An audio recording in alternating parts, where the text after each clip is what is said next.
ژمارەی داخڵکراوانی گەرنتینە تاکو ئەمڕۆ لە ڕۆژی دەست بەکاربوونی گەرنتینەکەەوە 280 کەسە لەم 280 کەسە 25 کەسیمان ڕەوانەی گەرنتینەکانی سلێمانی و هەولێر کردووە.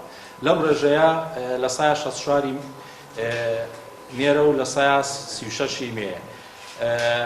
ئەوەی کە هەیە بەتەمەنترین داخڵکراوی گەرنتینەکە ژنێکی تەمەن 80 ساڵە، بچووکترین مناڵشتایە 2 کوڕی 1 ساڵە. کۆنترین بەروار کە داخڵ بوو بێ لە گەرنتینەکە لە 22ە و کۆتا بەرواریش کە داخڵ کرابێ لە 3 داخڵ کراوە کە ئەمە ڕۆژی پێرێوان دەکات. تاکو ئێستا لەو بازگانەی کە دواتر لە ساڵ ئاغا و شێخلەنگەر و زنانە و شوێنەکانی کفری دیکەدامان ناوە، پشکنینی سەرەتایی بۆ 22,091 هاوڵاتی کراوە کە داخڵی هەرێمی کوردستان بوون.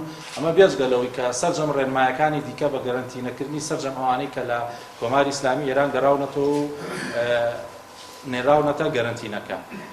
ژمارەی ئەو هاوڵاتیە گەڕاوانەی لە دەواازەی نێودەوڵەتی مەرزی پێوێستان پشکنیان بۆ کراوە لە 27 کەس بوون کە ئەمە ژمارەی ئەوانی کە دەگەڕێنەوە زۆر کەمی کردووە لەوێ و سەرجەمیان گەرنتینە کراوە.